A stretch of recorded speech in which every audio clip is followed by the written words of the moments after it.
Good morning बच्चों, how are you? Myself Vijay sir. आज मैं आपको बताऊंगा क्लास 9 और 10 के ग्रामर में।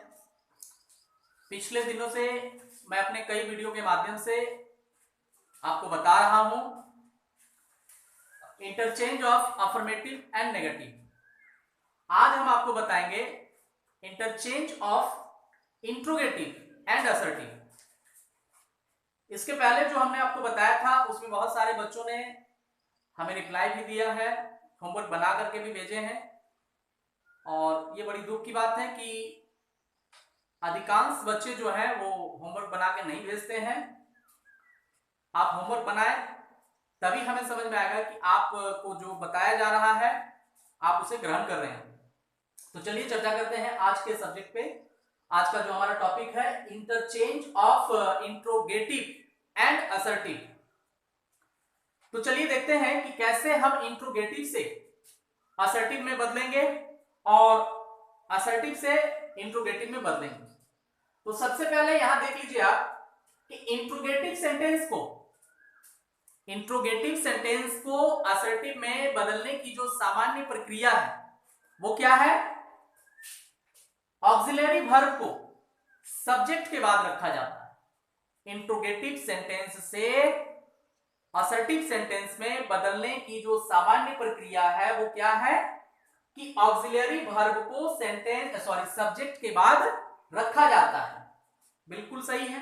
इसके बाद इंट्रोगेटिव सेंटेंस में जो फुल स्टॉप का प्रयोग किया जाता है, जिसको हम इंग्लिश में क्वेश्चन मार्क करते हैं, फुल स्टॉप नहीं, प्रश्नवाचक चिन्ह, उसके बदले में असर्टिव में हम क्या करते हैं? फुल स्टॉप यानी पूर्ण विराम का प्रयोग किया जाता है। तो इसके विपरीत में ही, इसी के विपरीत अर्थात उल्टा हम क्या कर सकते हैं कि इंट्रोगेटिव से जिस प्रकार से हम असर्टिव बनाए उसी प्रकार से असर्टिव से इंट्रोगेटिव बना सकते हैं। जैसे आप देखेंगे ये आपका इंट्रोगेटिव सेंटेंस है कि इज ही प्लेइंग। क्लियर? इसका असर्टिव क्या हो जाएगा? He is playing. जैसे यहां आपको कह रहा है, देखिए कि ऑक्सिलरी वर्ब को सब्जेक्ट के बाद रखा जाता है। ठीक? किसमें? इंट्रोगेटिव सेंटेंस को असर्टिव सेंटेंस में बदलने की जो सामान्य प्रक्रिया है उसके अनुसार क्या होता है कि जो ऑक्सिलरी वर्ब है, ये आपका ऑक्सिलरी वर्ब हो गया इज। तो आप यहां देख रहे हैं कि इंट्रोगेटिव में सब्जेक्ट के पहले आपका ऑक्सिलरी वर्ब है, तो असर्टिव सेंटेंस में जब जाएगा तो ये सब्जेक्ट के जस्ट बाद ही आता है। ये सामान्य सी प्रक्रिया है, इस पर जो हम लोग जानते हैं। लेकिन कहता है इस चैप्टर में हम लोग जो पढ़ेंगे वो क्या पढ़ेंगे? जैसे आपको बताया गया है interchange of affirmative and negative. तो उसमें आपको यह बताया गया था कि सेंटेंस को हम लोग अफर्मेटिव से नेगेटिव बदल तो देते हैं, नेगेटिव से अफर्मेटिव में बदल तो लेते हैं, लेकिन उसका मीनिंग चेंज नहीं होता है। क्या नहीं होता है? उसका जो मीनिंग है वो ज्यों का त्यों रह जाता है। उसी प्रकार से कि इस चैप्टर में जो हम पढ़ेंगे उसमें क्या है कि इंट्रोगेटिव को असर्टिव में और असर्टिव को इंट्रोगेटिव में जो बनाने की प्रक्रिया है उस पर हम चर्चा कर रहे हैं। जिसमें देखिए कहता है कि कुछ सेंटेंस ऐसे होते हैं जो स्वरूप में अर्थात बनावट में इंट्रोगेटिव होते हैं, प्रश्नवाचक होते हैं, लेकिन अर्थ के अनुसार असर्टिव होते हैं।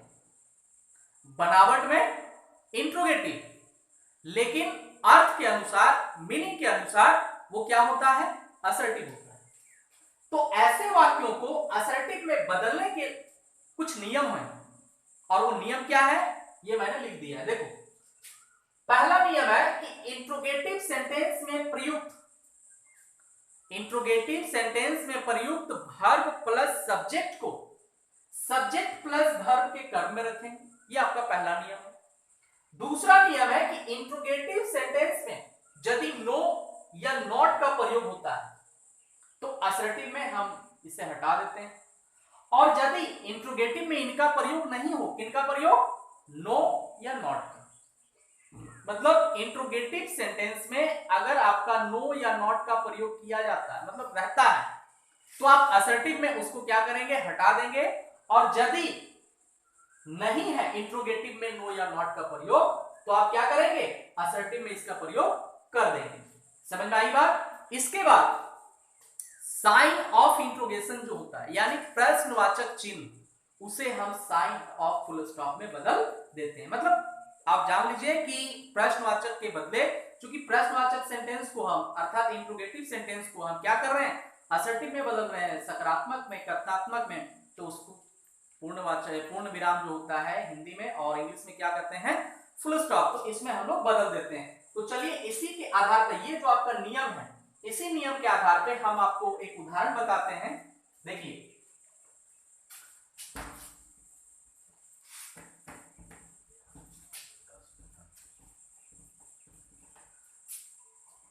ये है रहा आपका इंट्रोगेटिव सेंटेंस, ठीक है।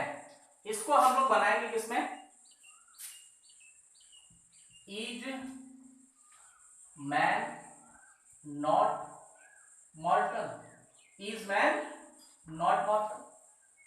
तो देखिए ये जो इंट्रोगेटिव सेंटेंस, इसको बदलना किसमें है, असर्टिव में। रूल आपका क्या कहता है कि इंट्रोगेटिव सेंटेंस में प्रयुक्त वर्ब प्लस सब्जेक्ट को सब्जेक्ट प्लस वर्ब के क्रम में रखते हैं। तो ये आपका क्या है, वर्ब प्लस सब्जेक्ट है, तो सब्जेक्ट प्लस वर्ब करेंगे, तो ये सब्जेक्ट कौन हो गया, मैन इज, ठीक है। इसके बाद इंट्रोगेटिव सेंटेंस में यदि नो या नॉट का प्रयोग हो, तो यहां नॉट का प्रयोग दिया हुआ है, तो क्या कह रहा है कि असर्टिव सेंटेंस में इन्हें हम हटा देते, इसको हटा देंगे, तो मैन इज क्या हो जाएगा, मॉर्टल।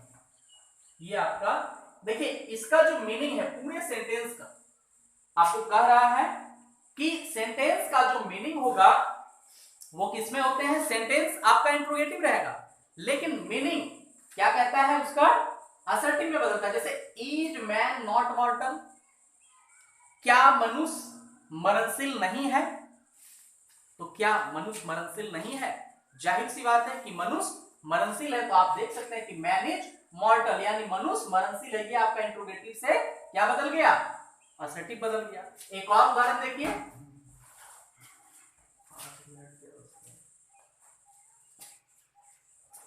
Is the earth not round, interrogative है ये, इसको बदलेंगे असर्टिव में, is the earth not round, क्या पृथ्वी गोल नहीं है, तो जाहिर सी बात है पृथ्वी गोल है, तो उसको हम लोग छोड़ देते हैं। चलिए आप रूल के आधार पर आते हैं, तो रूल आपका क्या कहता है कि वर्ब प्लस सब्जेक्ट, तो असर्टिव में क्या करें, सब्जेक्ट को लाएंगे, तो द अर्थ हो गया यहां पे, द अर्थ, इसके बाद वर्ब को देने क्या रहा है, द अर्थ इज। अब क्या है, रूल 2 को फॉलो करेंगे, इंट्रोगेटिव में नो नॉट रहेगा तो हटा देंगे, ठीक है, तो द अर्थ इज क्या हो जाएगा, ये हो गया राउंड, ठीक। अब देखिए ये रहा आपका इंट्रोगेटिव से असर्टिव, और इसी के विपरीत क्रियाओं पे चलते हुए आप क्या कर सकते हैं, असर्टिव से इंट्रोगेटिव बना सकते हैं। जैसे ये आपका असर्टिव सेंटेंस है, द अर्थ इज राउंड, पृथ्वी गोल है, तो इसी के आधार पर आप बना सकते हैं। हेल्पिंग वर्ब को पहले ले आइए, वर्ब जो होता है हेल्पिंग वर्ब, इसके बाद सब्जेक्ट को रखिए, और यहाँ नॉट नहीं है तो उसमें नॉट दे देंगे, और इसी तरह से आप जो है सो सेंटेंस को बना सकते हैं। तो चलिए हम अपना ये वीडियो आज यहीं समाप्त करेंगे।